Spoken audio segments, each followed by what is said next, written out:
किस्से कहानियां चैनल में हाजिर हैं हम बेताल पचीसी की एक और कहानी लेकर, जिसका नाम है हत्या का दोषी कौन।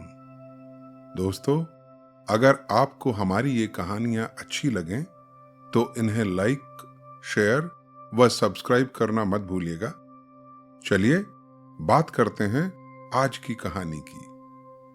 हर बार की तरह राजा विक्रमादित्य ने बेताल को पेड़ से उतारा और उसे कंधे पर लादकर अपनी मंजिल की तरफ चल दिया।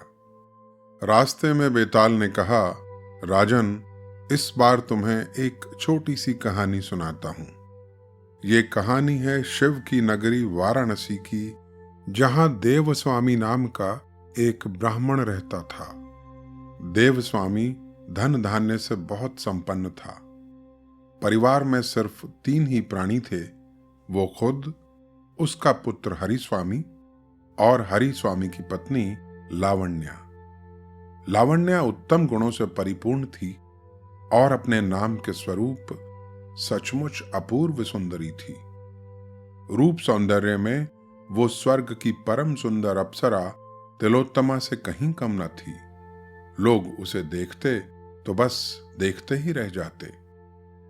एक बार हरिस्वामी अपनी पत्नी के साथ रात को अपने घर की छत पर सोया हुआ था।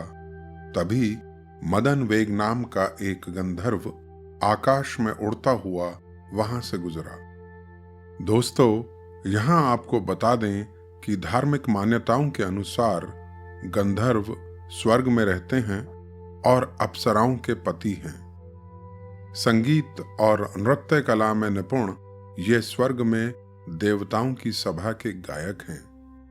बहरहाल लौटते हैं अपनी कहानी पर। मदन वेग ने हरिस्वामी के पास लावण्या को नींद में बेसुध पड़े देखा। वो उसके अलौकिक रूप और सुंदरता पर मोहित हो गया। उसने सोती हुई लावण्या को उठा लिया और आकाश में उड़ गया। कुछ ही देर बाद हरिस्वामी जाग उठा और अपनी पत्नी को पलंग से गायब पाकर घबरा गया। उसने पत्नी को पुकारा, मगर ना तो वो आई और ना ही कोई जवाब मिला। हरिस्वामी सोचने लगा, वो कहां गई? क्या वो मुझसे नाराज हो गई है या फिर कहीं छिपकर मुझसे मजाक कर रही है? ऐसी अनेक शंकाओं से विकल होकर उसने रात में ही अपनी पत्नी को घर और बगीचे में ढूंढने के बाद आसपास दूसरों की छतों पर और यहां तक कि महल में भी जहां तहां उसे खोजा, लेकिन वो कहीं ना मिली। तब वो दुख और शोक में डूबकर आंखों में आंसू लिए विलाप करने लगा। रोते रोते बड़ी मुश्किल से रात तो किसी तरह गुजर गई, लेकिन उसकी व्यथा न मिट सकी। सवेरा होने पर भी हरिस्वामी का विलाप कम न हुआ। पत्नी के वियोग में वो पागल सा हो गया और उसके रुदन की ध्वनि कई गुना बढ़ गई, मानो चक्रवाक का जोड़ा बिछुड़ गया हो और बिछोह में चीखते हुए चकवे के विलाप की शक्ति उसे मिल गई हो। प्रियजनों के सांत्वना देने पर भी विरह की आग में जलते हुए हरिस्वामी के मन को अपनी प्रियतमा के बिना चैन ना मिला।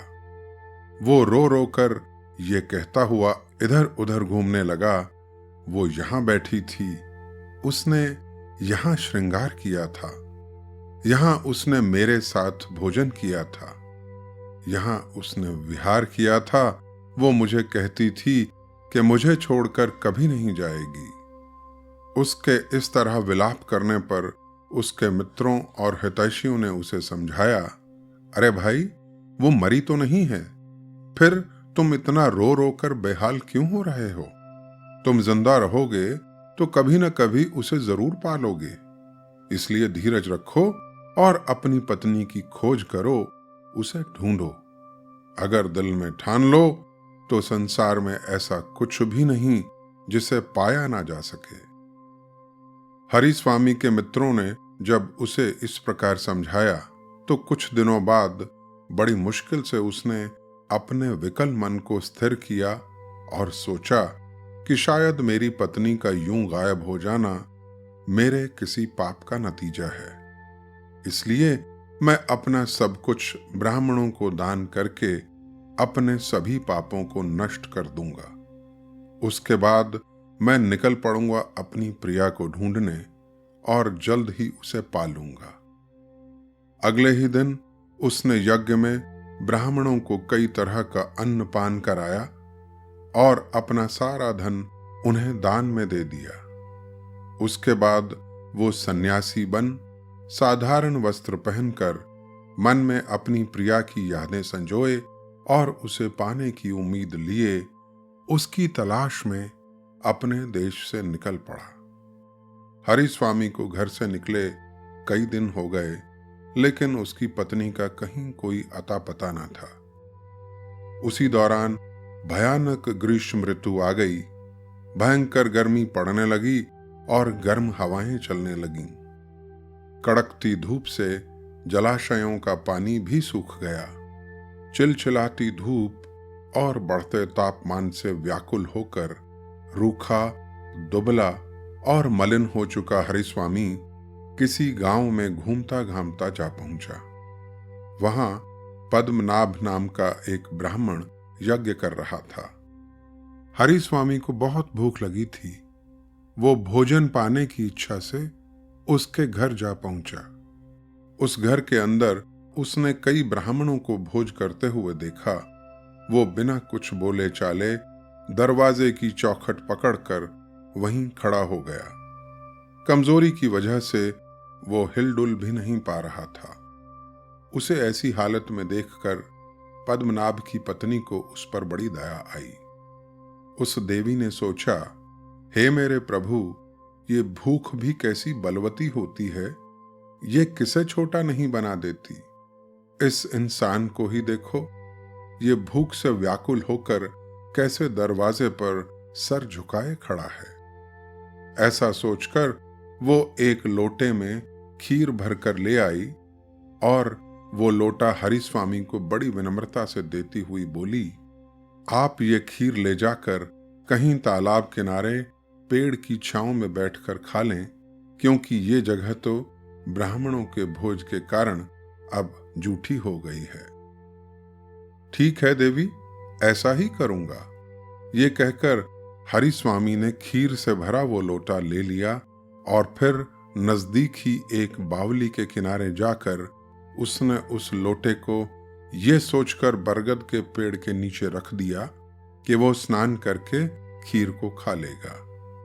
उस बावली में हाथ पैर धोकर आचमन करके जब हरिस्वामी उस खीर को खाने ही जा रहा था कि इसी बीच एक बाज उसी वृक्ष पर आ बैठा।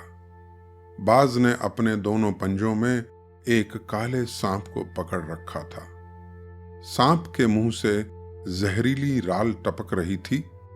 उस राल की कुछ बूंदें वृक्ष के नीचे रखे उस खीर से भरे लोटे में जा गिरीं। इस वजह से खीर का रंग भी कुछ बदल गया, लेकिन हरिस्वामी ने यह सब देखा नहीं था, इसलिए उसने उस खीर को खा लिया। थोड़ी सी खीर खाते ही हरिस्वामी के शरीर में जहर का असर होने लगा और उस पर बेहोशी छाने लगी।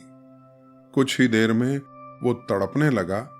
उसके दिमाग में यही ख्याल आ रहा था कि जब भाग्य बिगड़ जाता है तो सब कुछ उजड़ जाता है, इसीलिए दूध, घी और शक्कर से बनी हुई ये खीर भी मेरे लिए जहरीली हो गई। यही सोचता हुआ गिरता पड़ता किसी तरह वो यज्ञ करने वाले उस ब्राह्मण के घर पहुंचा और उसकी पत्नी से बोला, देवी, तुम्हारी दी हुई खीर से मुझे जहर चढ़ गया है, इसलिए कृपा करके किसी जहर उतारने वाले को तुरंत बुलाओ, वरना तुम्हें ब्रह्म हत्या का पाप लगेगा। इतना कहते ही हरिस्वामी की आंखें उतर गईं और उसने अपने प्राण त्याग दिए। ब्राह्मण की पत्नी दुख और हैरानी से बस इतना ही कह पाई, हे प्रभु, ये क्या अनर्थ हो गया।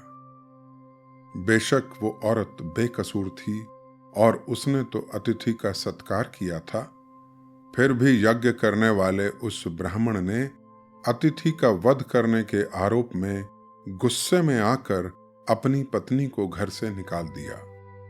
ब्राह्मण की पत्नी ने कुछ गलत नहीं किया था, फिर भी उस पर झूठा कलंक लगा।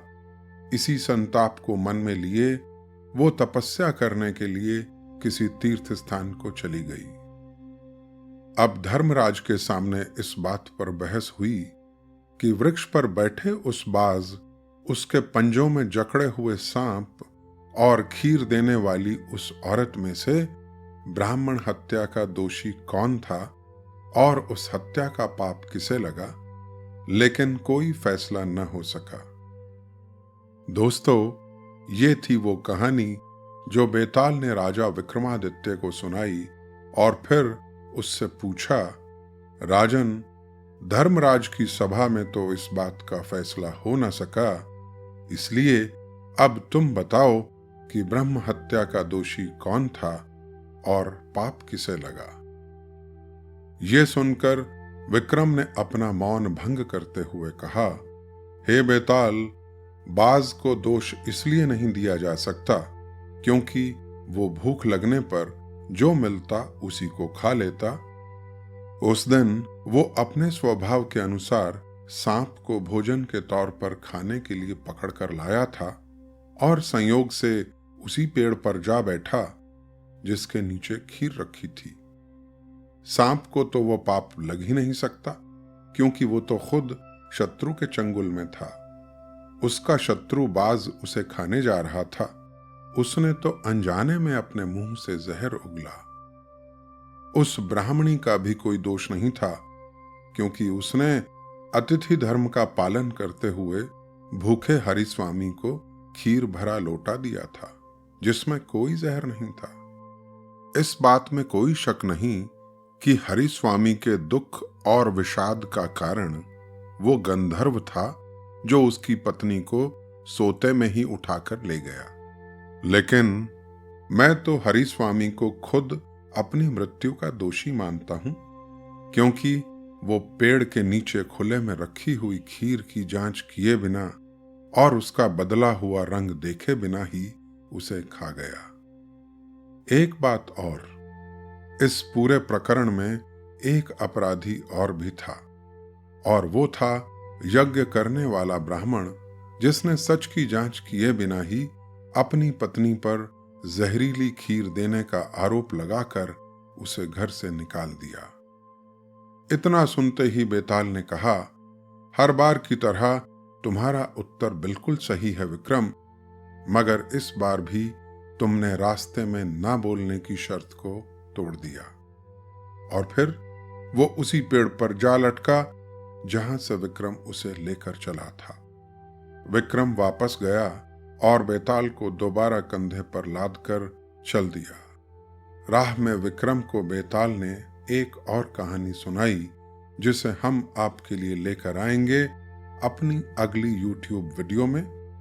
तब तक इंतजार कीजिएगा और खुद का व अपनों का ख्याल रखिएगा। नमस्कार।